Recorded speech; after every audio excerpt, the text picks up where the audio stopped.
લક્ષ્મી છે. હું ધોરણ 11માં ભણું છું. મારી શાળાનું નામ સરસ્વતી વિદ્યાલય છે. એમાં આજે અમને અમારા શિક્ષકો દ્વારા શ્રીકાંત મૂવી બતાડવામાં આવી. શ્રીકાંત મૂવી દ્વારા અમને સમજણ પાડવામાં આવી કે આંધળો છે છતાં તે બધું કરી શકે છે. તે આંધળો હોવા છતાં પણ તેને 12th માં 96% લાવી શક્યો હતો. તો અમે લોકો જોઈ શકીએ છીએ છતાં પણ અમે કશું પણ કરી શકીએ છીએ. તેને સાયન્સમાં એડમિશન લેવું હતું.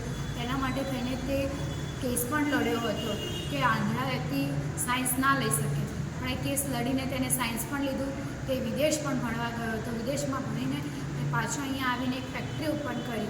ફેક્ટરી ઓપન કરીને તે બિઝનેસમાં ખૂબ જ સક્સેસ થઈને પછી તેને એક એવોર્ડ આપવામાં આવ્યો, પરંતુ તેને એ એવોર્ડ લીધું નહોતું કારણ કે તે આંધળો હતો. અને એને એવું લાગ્યું કે આંધળો હોવાથી તેને આ એવોર્ડ આપવામાં આવે છે. તેને કીધું હું એક સામાન્ય વ્યક્તિ બનીને આ એવોર્ડ લઈશ.